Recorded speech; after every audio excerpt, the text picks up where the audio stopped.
The Stoker and the Stars by John A. Sentry, recorded by Frank Booker. When you've had your ears pierced back in a bow knot, it's sometimes hard to remember that an intelligent people has no respect for a whipped enemy, but does for a fairly beaten enemy. Know him? Yes, I know him. Knew him. And that was 20 years ago. Everybody knows him now. Everybody who passed him on the street knows him. Everybody who went to the same schools or even to different schools in different towns knows him now. Ask them. But I knew him. I lived 3 feet away from him for a month and a half. I shipped with him and called him by his first name. What was he like? What was he thinking, sitting on the edge of his bunk with his jaw in his palm and his eyes on the stars? What did he think he was after? Well, I think I think I never did know him, after all. Not well. Not as well as some of those people who were writing the books about him seemed to. I couldn't really describe him to you. He had a duffel bag in his hand and a packed air suit on his back. The skin of his face had been dried out by ship's air, burned by ultraviolet, and broiled by infrared. The pupils of his eyes had little cloudy specks in them, where the cosmic rays had shot through them. But his eyes were steady, and his body was hard. What did he look like? He looked like a man. It was after the war, and we were beaten. There used to be a school of thought among us that deplored our combativeness. Before we had ever met any people from off Earth, even, you could hear people saying we were the toughest, cruelest life form in the universe, unfit to mingle with the gentler, wiser races in the stars, and a sure bet to steal their galaxy and corrupt it forever. Where these people got their information, I don't know. We were beaten. We moved out beyond Centaurus and Sirius. And then we met the Jeks, the Nosurwey, the Lud. We tried terrestrial know-how. We tried production miracles. We tried patriotism. We tried damming the torpedoes in full speed ahead. And we were smashed back like mayflies in the wind. We died in droves, and we repeated from the guttering fires of a dozen planets. We dug in. We fought through the last ditch, and we were dying on Earth itself before Baker mutinied, shot Cope, and surrendered the remainder of the human race to the wiser, gentler races in the stars. That way we lived. That way we were permitted to carry on our little concerns and mind our manners. The Jeks and the Lud and the Nosurwey returned to their own affairs, and we knew they would leave us alone so long as we didn't bother them. We liked it that way. Understand me, we didn't accept it. We didn't knuckle under with waiting murder in our hearts. We liked it. We were grateful just to be left alone again. We were happy we hadn't been wiped out like the upstarts the rest of the universe thought us to be. And when they let us keep our own solar system and carry on a trickle of trade with the outside, we accepted it for the fantastically generous gift it was. Too many of our best men were dead for us to have any remaining claim on those things in our own right. I knew how it was. I was there 20 years ago. I was a little pudgy man with short breath and a high-pitched voice. I was a typical Earthman.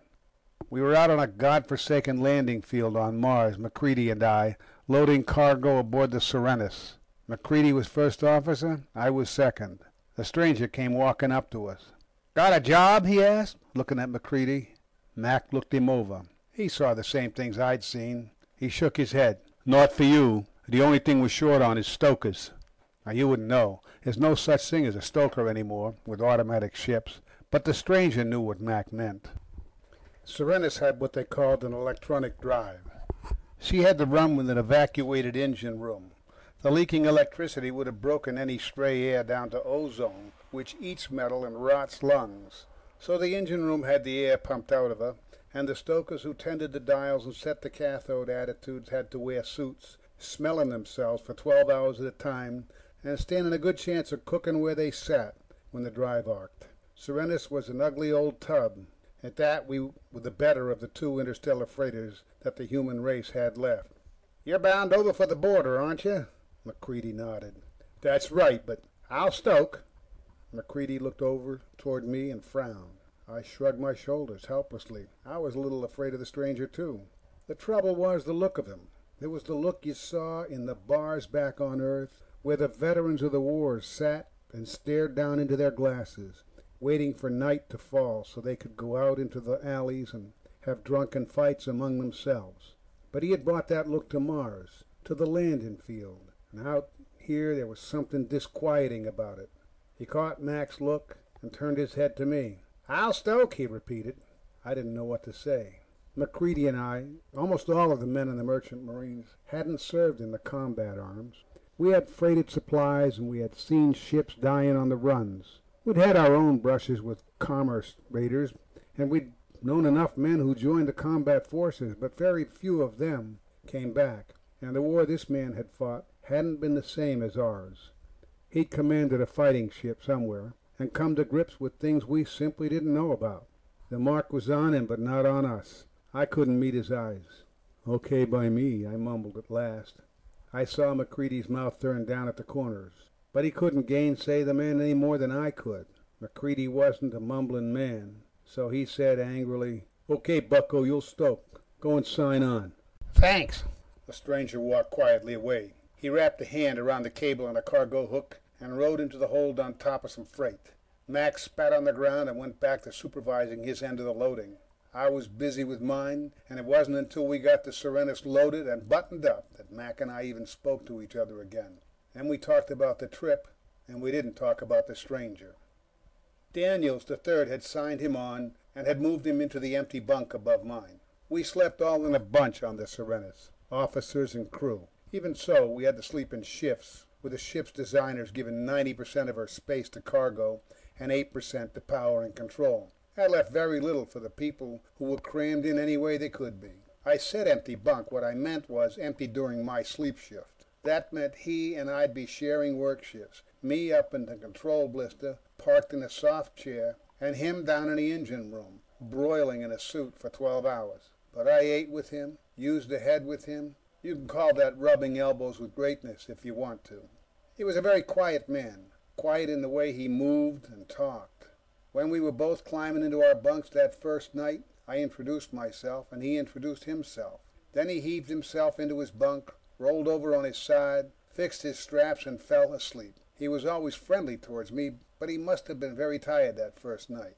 I often wondered what kind of a life he'd lived after the war, what he'd done, what made him different from the men who simply grew older in the bars. I wonder now if he really did do anything different. In an odd way, I like to think that one day in a bar, on a day that seemed like all the rest to him when it began, he suddenly looked up with some new thought, put down his glass, and walked straight to the Earth-Mars shuttle field. He might have come from any town on Earth. Don't believe the historians too much. Don't pay too much attention to the Chamber of Commerce plaques. When a man's name becomes public property, strange things happen to the facts. It was MacReady who first found out what he'd done during the war. I gotta explain about MacReady. He takes his opinions fast and strong. He's a good man. Is or was. I haven't seen him for a long while. But he liked things simple. MacReady said the duffel bag broke loose and floated into the middle of the bunk room during acceleration. He opened it to see whose it was. When he found out, he closed it up and strapped it back in its place at the foot of the stoker's bunk. MacReady was my relief on the bridge. When he came up, he didn't relieve me right away. He stood next to my chair and looked out through the ports. "Captain leave any special instructions in the order book?" he asked. "Just the usual. Keep a tight watch and proceed cautiously." "That new Stoker," Mac said. "Yeah? I knew there was something wrong with him. He's got an old Marine uniform in his duffel." I didn't say anything. Mac glanced over at me. "Well?" "I don't know." I didn't. I couldn't say I was surprised. It had to be something like that about the Stoker. The mark was on him, I've said.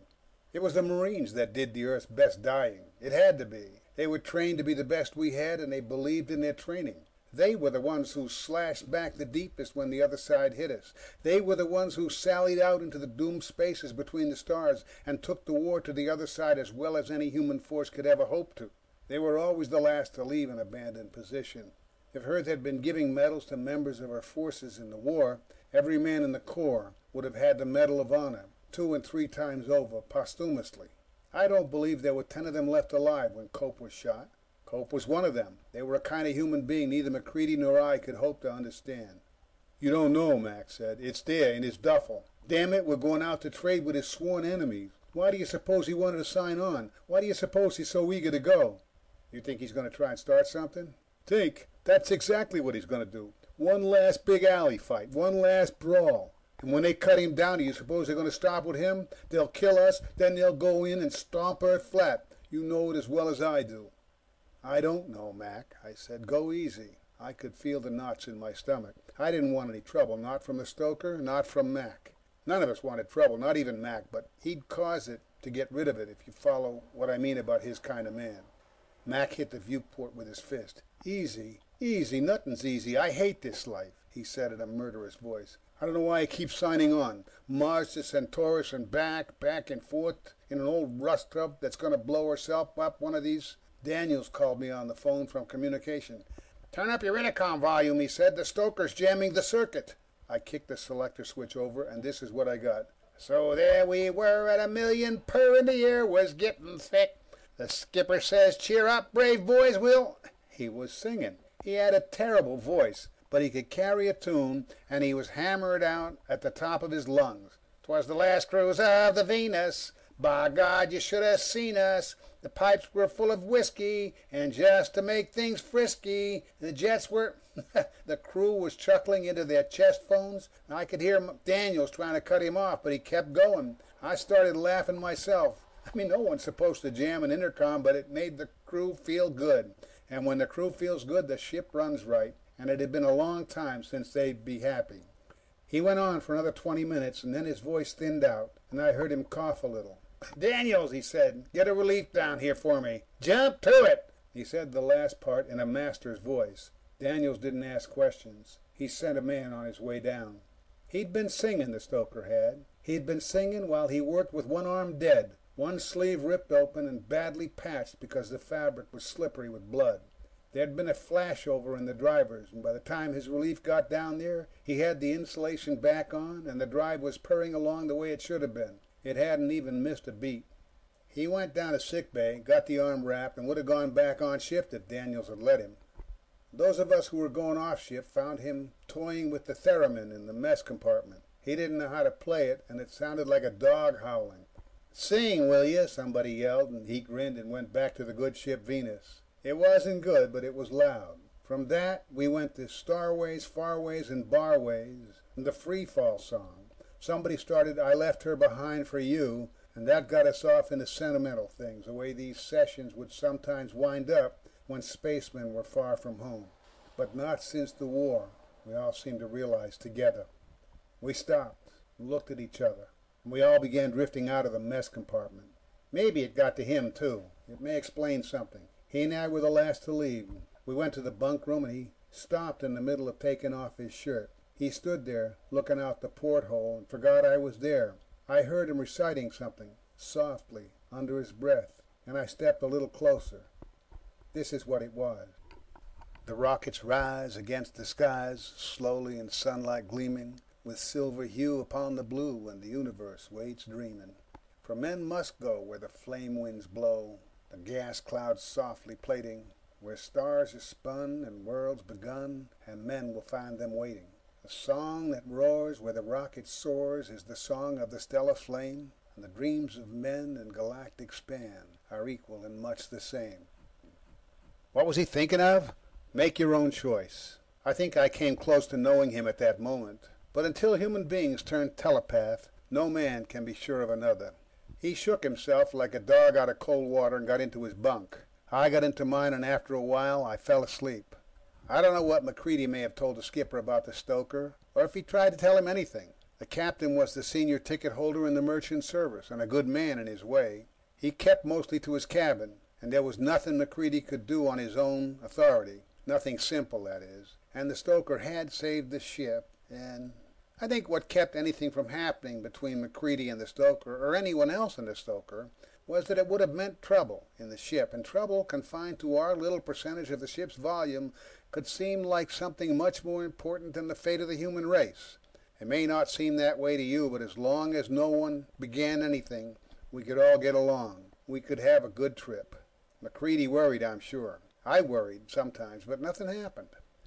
When we reached Alpha Centaurus and set down at the trading field on the second planet, it was the same as the other trips we'd made, and the same kind of landfall. The Lud factor came out of his post after we'd waited for a while and gave us our permit to disembark. There was a Jack ship at the other end of the field, loaded with the cargo we would get in exchange for our holdful of goods. We had the usual things: wine, music, tapes, furs, and the like. The Jacks had been giving us light machinery lately. Probably we'd get 2 or 3 more loads, and then they'd be giving us something else. But I found that this trip wasn't quite the same. I found myself looking at the factor's post, and I realized for the first time that the Lud hadn't built it.